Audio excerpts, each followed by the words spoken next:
today we have the privilege of sitting down with one of the most esteemed songwriters in Nashville, Tom Douglas, who's known for his poetic storytelling and deep connection to the human experience.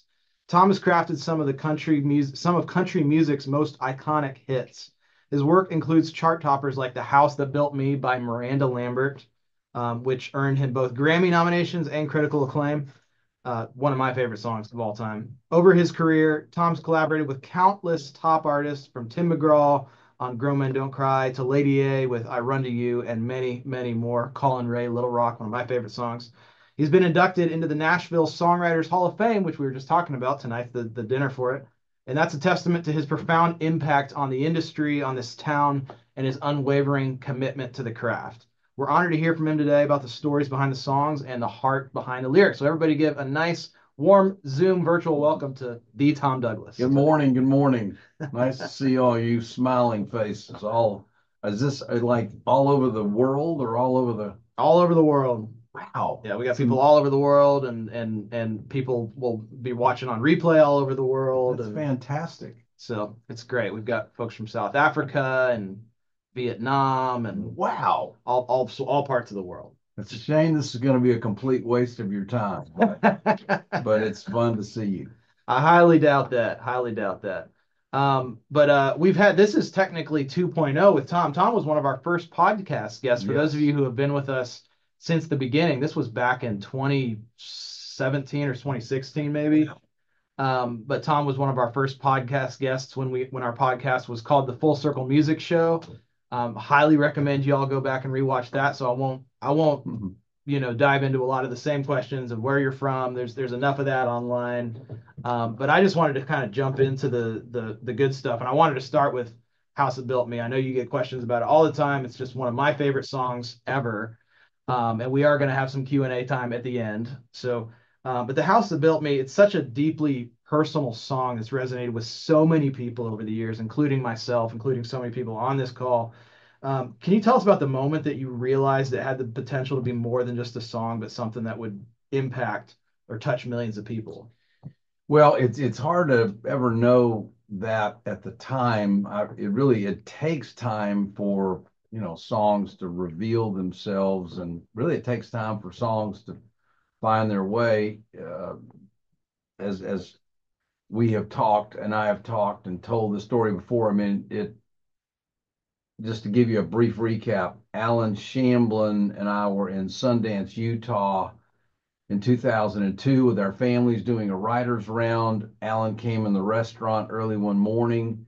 He said, "I've been thinking about how he said, how houses have memories." And he said, "But what if there was a song not about the houses that we build, but the house that built me?" And literally, now when Alan said that, and I've told this kind of joke before, but it was like the earth clicked back on its axis, the water froze in the pitchers, the waitress turned to stone and crumbled to dust. I mean, all ideas are not created equal, as you all know. So I knew it was an amazing idea. And then Alan and I worked on it kind of on and off, believe it or not, for 7 years. And, we demo it, we turn it in, wouldn't get much response. But we knew that we really had an idea. But it's not like we were convinced. It's just everybody honestly has got songs in their back catalog that you've probably got 5 songs that bear going back and taking another look at the song in the cold light of time. And I mean, songs and wine get better with time. That's true. Good ones anyway. Yeah, the good ones. Yeah. So it just but anyway, and but the thing that, having thought about the house that built me specifically over time, the thing that about it is that it is a universal idea. Everybody has had a home. The key to taking a very universal big idea is then make it as small and granular as possible.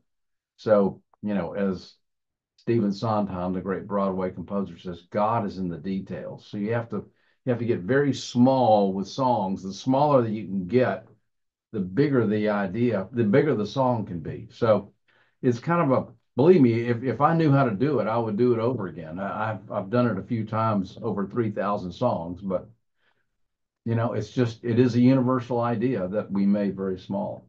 Man, I'd love to hear about that 7 year process. What was that? Would you get together every couple months? Would you forget about it for a year and come back to it in a year?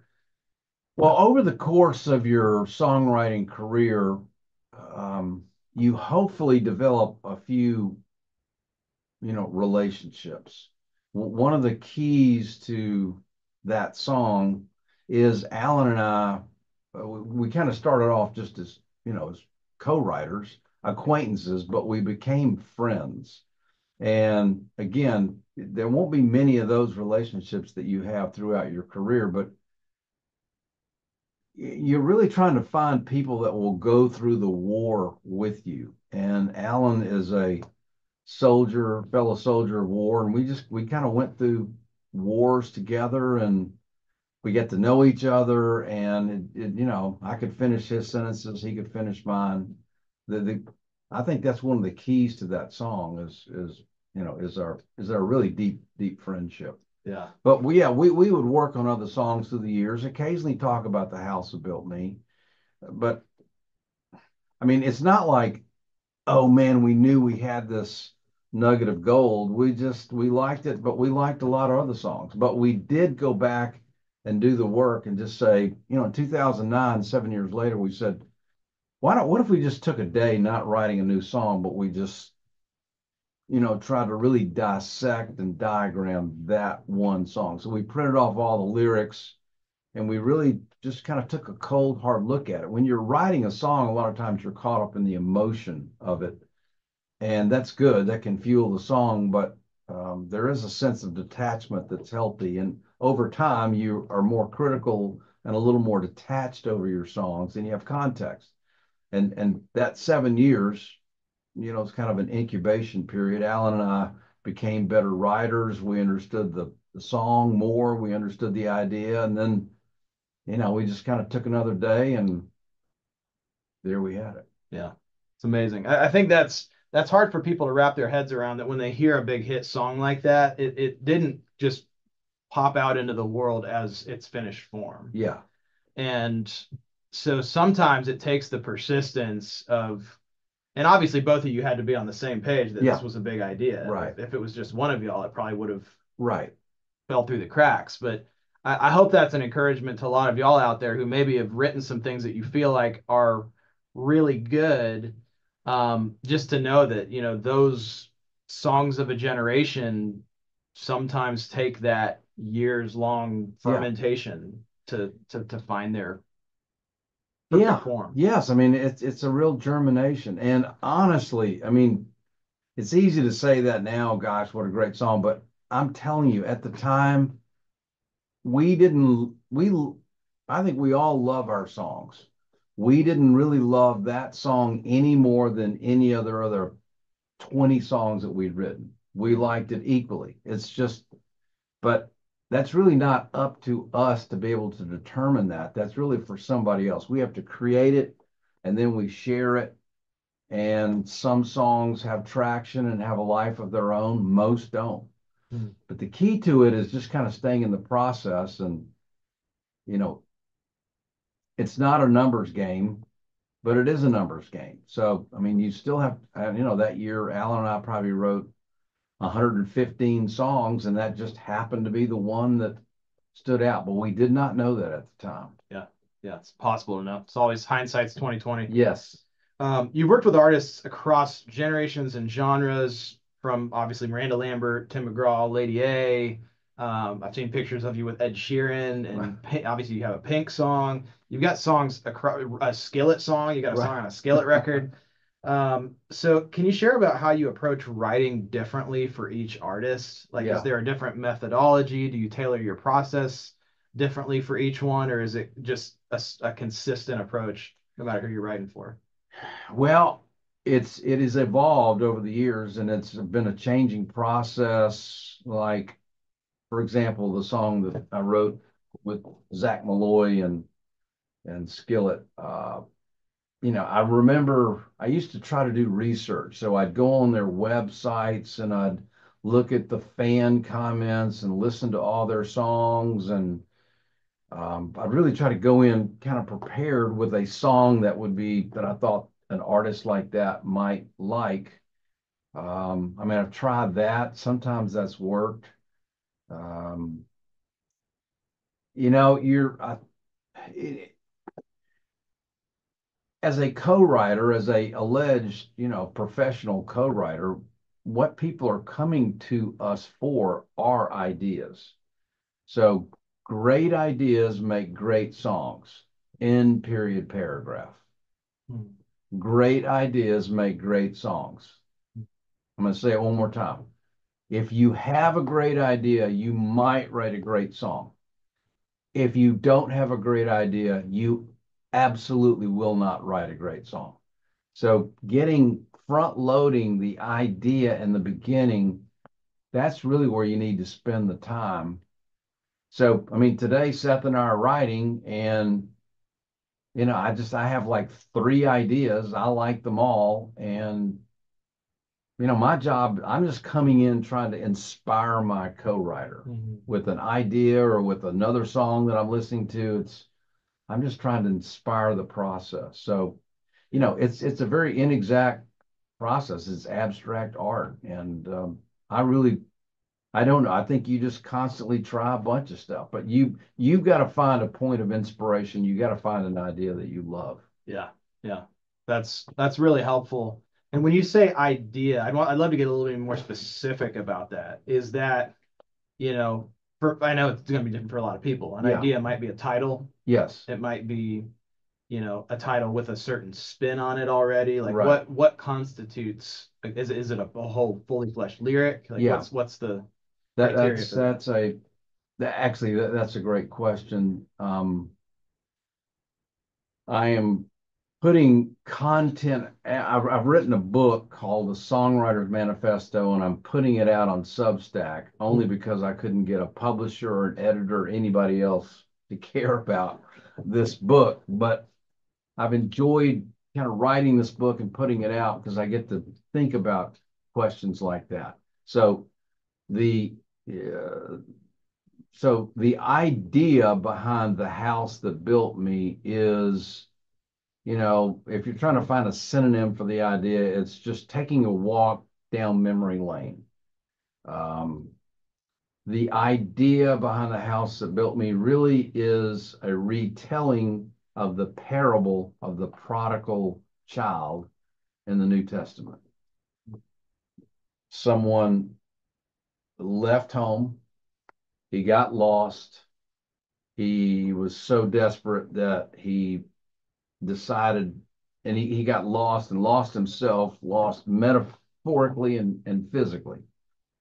And so the song, the parable is his journey back to his home so he could find himself. That's what the house that built me is about. Um, so so that's the idea, but the intent behind the idea, I think, is important. And this will probably be, I don't know, stop me if this is not right. But so if you look at the great songs that have stood the test of time, the great writers that have stood the test of time, Bob Dylan's early songs were protest songs and songs about the oncoming possible nuclear war and racial injustice. And so Bob, that's really what drove the early songs of Bob Dylan. Springsteen's intent was he had such a dysfunctional relationship with his father that his intent was to try to find his father and that lost relationship through the songs that he'd written. So he'd never worked in a factory, but he put on factory clothes. He put on the clothes of his father and wrote songs about a guy working in a factory just so he could kind of meet his father again. Yeah. Um, NWA, they wrote songs about, insanity and racial injustice and, in Compton, California. So what I'm saying is the great songs and great writers, they have intent. They have things that they're passionate about, agendas. And I think you've got to, what you don't want to do is try to write a song that you think somebody else is going to like. You have to get in touch with what is that passion inside you? What's that thing that drives you? So songs, in a sense, they're almost solutions to problems. I have written one song 3,000 times. It's the same protagonist. It's the same story. It basically is the same song. From The House That Built Me to Little Rock to the song we're going to write today. I feel lost. I feel broken. And I have to come back to home, to Jesus, to wherever to find myself again. Mm-hmm. That's it. That's the essence of every song that I've written. I'm obsessed with that. I can't get away from it. I'm lost. I got to be found. I'm broken. I need to be healed. That's my intent. And then the ideas kind of reveal themselves from the intent. That's so good. I love that. Most people don't realize, and those who have listened to your story, and whether it's on our podcast or other stories might know this, but most people don't realize that you actually found success as a songwriter much later in life than what a lot of people experience. What were some of the biggest lessons or moments of perseverance that shaped you before your first big break, which, if I remember right, was Little Rock, Colin Ray Little Rock? And how has that background influenced the way that you write and the message that you share in your songs? Well, yeah, I didn't get my first song recorded, which was Little Rock, until I was 41. So considering I'm now almost 100, that should give everybody in the audience a lot of comfort and encouragement. You know, you kind of have to take you have to live the story that you've been given. That was my story. Uh, I really, well, I came to Nashville and I was here for 4 years in the early 80s, from 80 to 84. My father got sick. I started taking care of my father. That wasn't going well.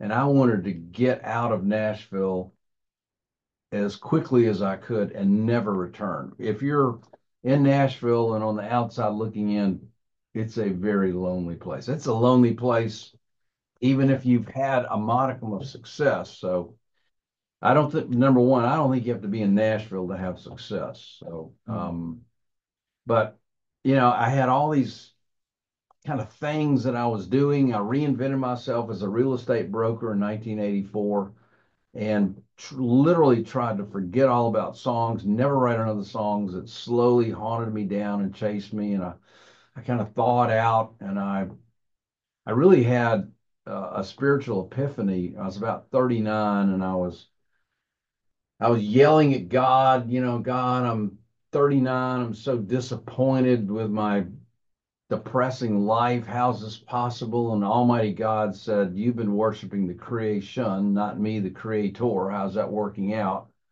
I was like, wow. So, I mean, it really was a spiritual epiphany. And I kind of considered, because my past felt so broken, that my past was poison. And literally, God whispered, your past is not your poison. Your past is your greatest treasure. So I looked at all the dysfunction, all the disappointment as a rich treasure trove of things from which I could always write about. The beauty of the songs that you're looking for only is going to come from the pain in your life.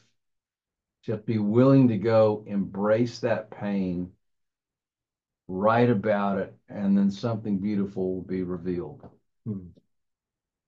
Are y'all writing all this down? This is some pretty good stuff. Yeah, I think we got some people taking notes out there, right? I'm kidding. Got some amens in the chat. Amens in the chat. Yeah. This is an interesting question. I was thinking about just how to approach this from storytelling is obviously a constant theme in your work and country songs and just really any good song. So can you walk us through the process of deciding, like, okay, how do I create a narrative in a song? What what details make it in, what details get left out, and which ones do you simply just leave to the imagination? Yeah. Gosh, I really I think that's a great question. I would say, a story, the essence of a story, somebody famous said this, is somebody wants something and has to go through a conflict to get it. That's every story from Moby Dick to Kill a Mockingbird to Star Wars. Somebody wants something and has to go through a conflict to get it. So that's the essence of a story. You have to have a conflict, and there has to be a desire to try to get something. So I mean, that's the essence of a story. And as I say, they call it sense-bound writing. I think it's Pat Pattison Yeah. that wrote a great book on lyric writing, and you have to look it up. But I mean, he talks about, filling your lyrics with sights, sound, smell, taste, touch, color, emotion. And when you do that, that's how the audience engages the song. So you have to find a story, you have to find the conflict, and you have to fill it with all this sense-bound writing. I mean, you could say somebody, a girl left a guy and he's going to go to the beach to clear his head. I mean, so that is a story. That's not a very interesting story. You could say, he's got a 1968, a rusted orange Pontiac with a blue Yeti in the back. And he bought some cheap sunglasses at the dollar store, and a pack of Marlboro Reds. And he can't wait to get down to the white, sugar coast of Destin and let the waves wash the sin from his mind. I mean, that's a more that's a more interesting story than I mean, well, that's a story, but you got to fill in the story with the details. Yeah, yeah. Does that make sense? Yeah, that makes a lot of sense for sure. It's sometimes the battle is, I think, what do we include and what do we leave out and what do we leave to the imagination? Because there's Yeah. lots of different types of songwriting. Right. Like you listen to a Coldplay song and there's a lot left to the imagination. Yes, right. So Yeah, I mean, same with Bon Iver. I mean, I love Bon Iver. I mean, it's like half the time I don't even know what it's about, and I know exactly how it makes me feel. I would say, we've all got this internal clock in our head that we start at 10:30 and it's got to be finished by 3:30. That's not really true. Some of these songs should take weeks and months. So I would say on the front end, load it up with as much information as you can possibly fit in the song. And then slowly over time, figure out what can be eliminated and what you can take out. But in the front end, just have fun with it. Like use as many adjectives and adverbs as you possibly can. And again, over time, the the the the wheat will separate from the chaff, but you just have to be willing to give it some time. yeah, yeah. That's so well said. I love that. And the time factor and the patience, I think our struggle nowadays is we want the instant gratification. We want to write the song, have it cut, have it out there. Yes, But it rarely that's the exception. that is that. I mean, I've been doing it 31 years. I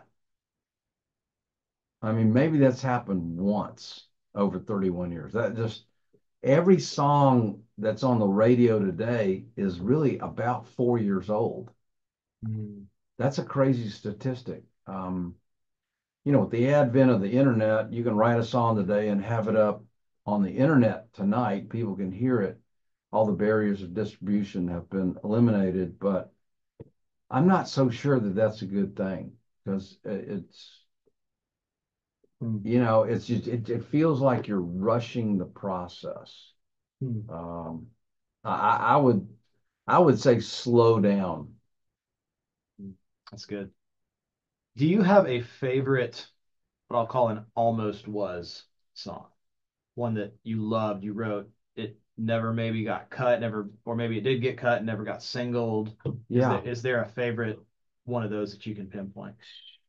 Well, yeah, both. I've got I have a song,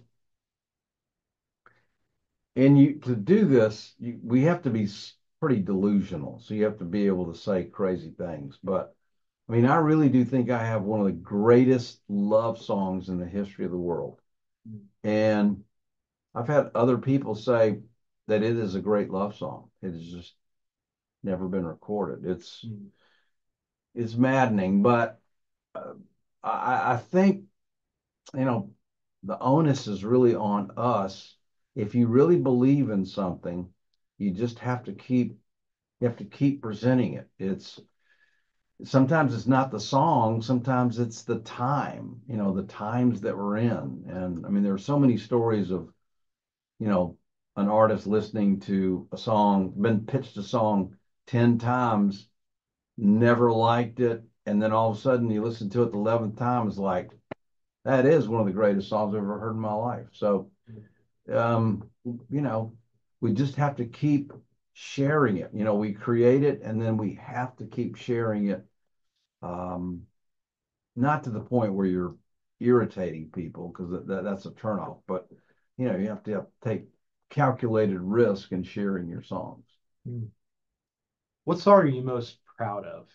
You talked about that obviously that was a great love song, but what Yeah, what song are you most proud of? again, this will be an irritating answer, but the song I'm most proud of, and I do mean this, is the song that we're going to write today. Mm. We have to be forward thinking. You can't live in the past. As soon as you write a song, the song, in a sense, becomes your enemy because it tries to distract you. It tries to keep you in the past, tries to make you think about the things that you didn't do right, the rewrite. It's like it wants to take you back. We have to live in this constant forward motion. So I love every song that I've ever written. I really do, or I couldn't have written it. But again, you can't be the creator and the critic. Yeah. We're the creators. The critics will be what the critics are going to be, and they're going to be harsh, and they're going to be unfailing, and they're going to be uncharitable. But that's kind of what we signed up for. Yeah. Yeah. So true.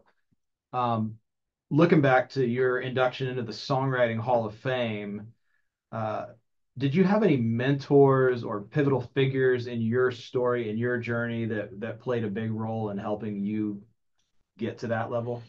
Yeah, well, I think all along the way, you have to have true believers. You have to have people that see something in you that you're not even sure is there. And I've had that all the way along from, you know, buddies in high school to I had a couple of guys when I first started off in Atlanta, Bob Lee and Bobby Vincent, older guys that had some success. And now looking back, I truly don't know why they gave me the time of day, but they did. They really invested in me, and they invested financially, and they poured into me a belief.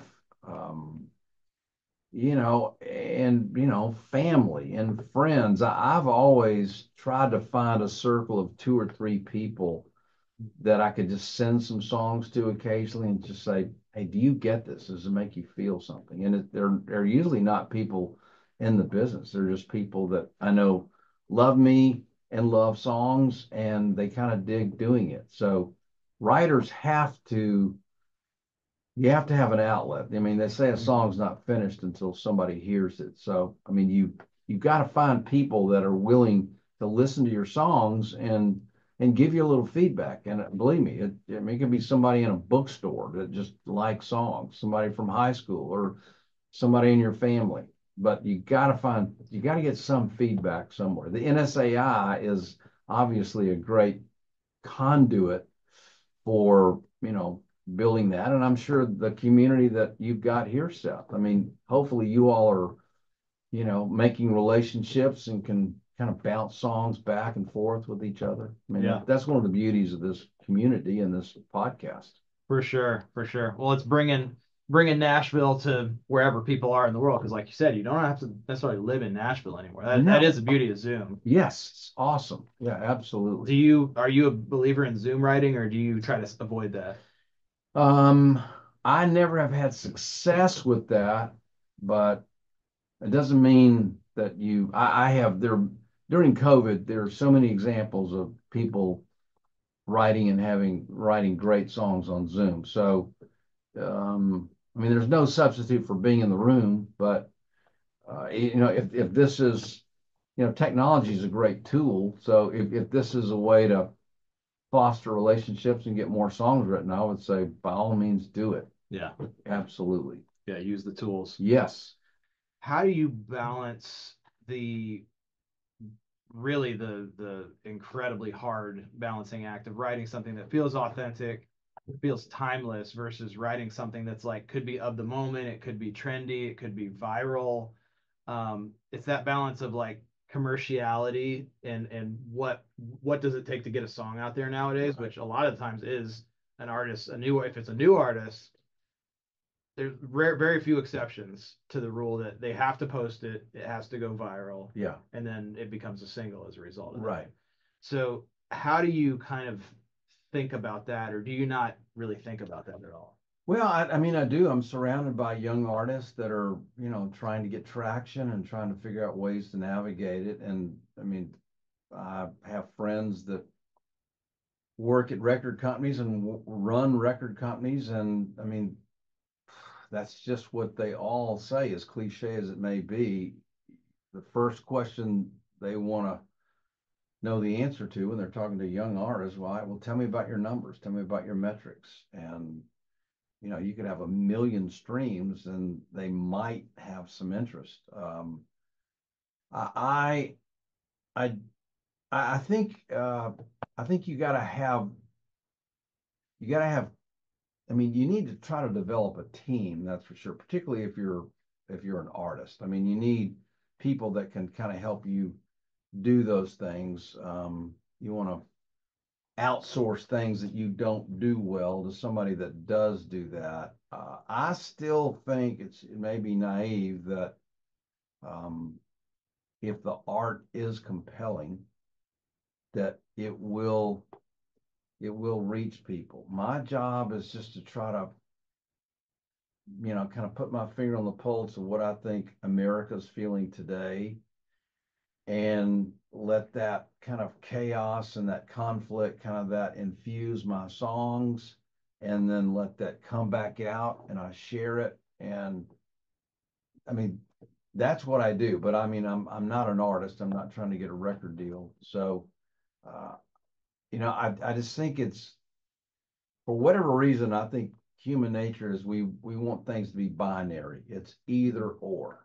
Mm. And I think a more reasonable approach is it really is both and. So if you're an aspiring artist and TikTok is a technology that's available, or Instagram or Facebook Live or whatever it is, I think you have to avail yourself to whatever those opportunities are to share your art. So, um, you just have to decide what you're comfortable with, and again, find people that are good at that to help you with that if you're not particularly good at it. Yeah. I asked you this question back on our first podcast episode, but I want to kind of ask it again because maybe the answer has changed since then. But if you're somebody who's trying to become a songwriter and not necessarily an artist, Yeah, those are two very different, right, very different jobs. I like how you put it like that. Like that's not my job to worry about if something goes viral or not. Yeah. What would you say to the person who is trying to achieve that? Like, I don't want to be the artist. I just want to write great songs. Right. I would love to make a living at it. Like, where are the places that you would suggest starting nowadays? Well, I mean, I would start with an SAI. I mean, that gives you kind of a presence in Nashville. I would join songwriter organizations anywhere and ever you are. If there's not one in your community wherever you are, then you ought to start one. Songwriters need to be together. We have to have that. I mean, these are our people. This is our tribe. And you've got to find your people wherever you are. And again, I know you'll think this sounds crazy, but I'm telling you, if you, let's say you work in the back of a bookstore in Iowa City, Iowa, and you write a great song, I'm telling you, we will come to you. We will find you. All you got to do is create it and share it. That's all you got to do. So, however that manifests itself to you, just do that. Share your art with a friend, put it on Insta. It doesn't matter. It's just share it and then go back and create something else and share that. It could be playing in a church coffee house. It doesn't matter. I mean, you are where you are. Don't try to be where you're not. Just take the gifts that you have and, you know, your art should really be kind of altruistic, of be serving somebody, sharing it, helping somebody. Give it away. Don't worry about the monetization. Just, share it. It's a gift. It's not like you woke up, you were born, and all of a sudden, I'm going to be a songwriter and I'm going to do this. You didn't. It is a God-given gift. Your job is to steward the gift that God has given you and then share it with people. And you might have commercial success, you might not, who knows? But we all know if you focus on the outcome, it will destroy the process. You cannot, you got to discipline yourself. And it takes, I mean, you almost have to be a world-class mental athlete to do this because we all want to focus on the outcome. We want to focus on this, that. And what we know is a great idea solves a whole lot of problems. Take all that negative energy about the outcome and focus on finding a great idea. Yeah. I love that you said that. It is so much just about finding your tribe, finding your Mm-hmm. people. I love that y'all have that with each other here, and I encourage you to lean into that because that's part of what keeps us strong mental athletes is being around other people who are trying to Mm-hmm. train that muscle. Um, so two things I wanted to hit on. Number one, Tom has a great Substack that I personally subscribe to. I highly recommend you all subscribe to. It's just under his name, Tom Douglas. I didn't even know that it was a book. Yeah. So that's really it's just I think it's amazing what you're doing. Well, it's awfully fun. My daughter helps me do all, like, again, my daughter's really smart and she does all the creative technological stuff. So yeah, I couldn't do it without Yeah. Claire Wall. Yeah. Claire is incredible too. We just had a song come out a couple weeks ago together that we Yes, wrote. yes, I love that song. Congrats. Yes, it's fantastic. But yeah, and her again, great idea. Yeah. She brought in a great idea. Yes. So selfishly, I want to ask you a question. This may not apply to anybody else out there, but as a father of somebody who is potentially wanting to get into the industry, Yeah. how did you think about that? Was it like run far away? Was it Well, how did you nurture yeah, that? I mean, actuarial insurance is a very good career. I'm not sure songwriting is a good career, but I'm kind of being facetious, but I mean, we knew. So my son Tommy and Claire both are writing songs and in the creative endeavor. And as a parent, I mean, we kind of saw that early on, and um, my wife Katie and I went to Claire when she was, I don't know, a couple years out of college, thinking about going to law school, and all of a sudden, I mean, Katie and I saw it. She is a poet, and we went to her and we said, and I said, I really do hate to tell you this, but you are a songwriter. If you want to do this, I think now's the time to do it. You're just gonna have to jump in the deep end, and you got to learn to swim, and I think you'll love it, and it'll be torturous and it'll be awful and you'll hate it most of the time.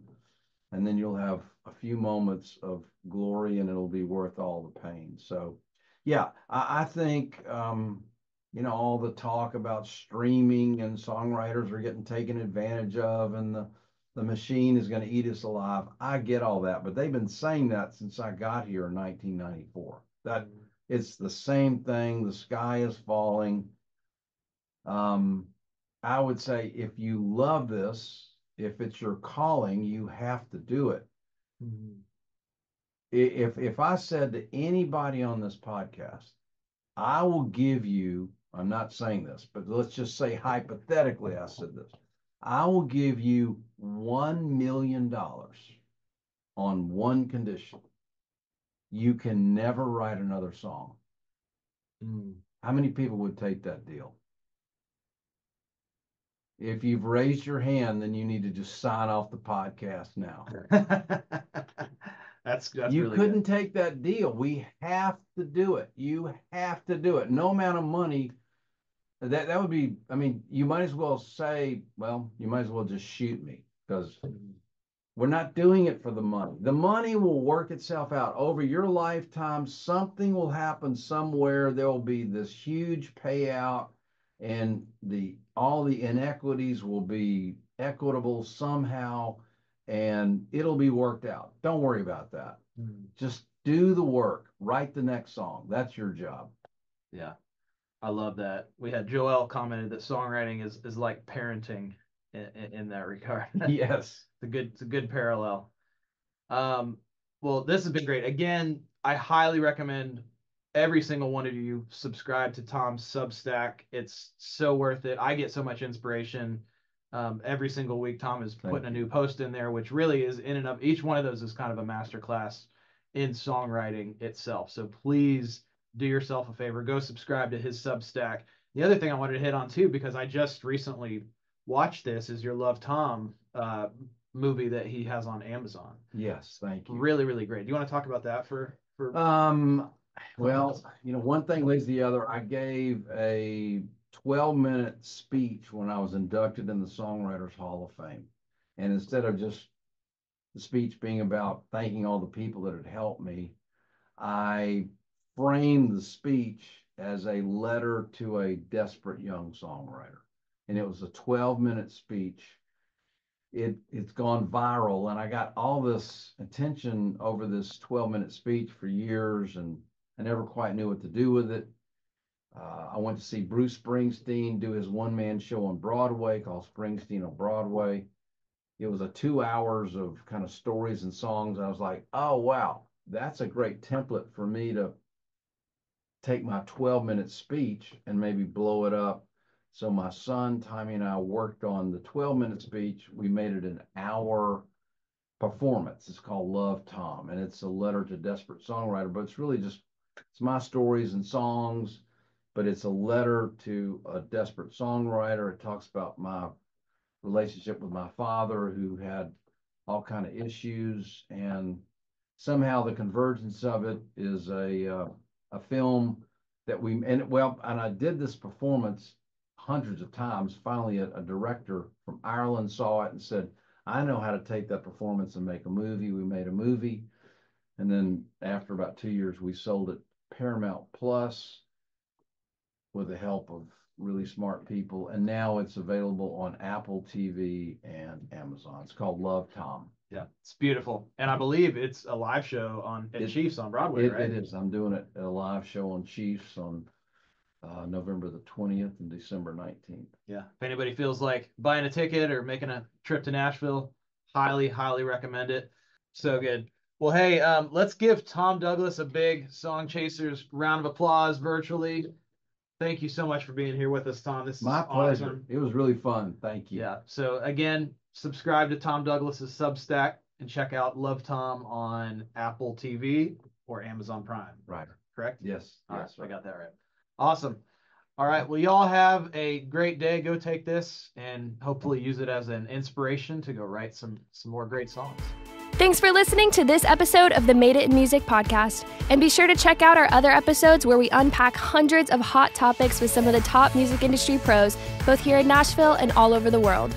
Subscribe to make sure that you automatically get future episodes, and leave us a review if you loved it. It would really help us out. Or send an email to support@fullcirclemusic.com if you have ideas for how we can improve the show. If you would like to become a Song Chasers member and attend our training sessions live, head over to joinsongchasers.com to learn more. You also get additional exclusive training from music industry professionals. You get our royalty-free custom tracks from Seth Mosley. You get song reviews from me and my team, and you get access to a custom social media network we created exclusively for songwriters and musicians. There's nothing else like it on the internet. Head to joinsongchasers.com to learn how to join, and check out madeitinmusic.com for more content and episodes from this podcast. See you in the next episode.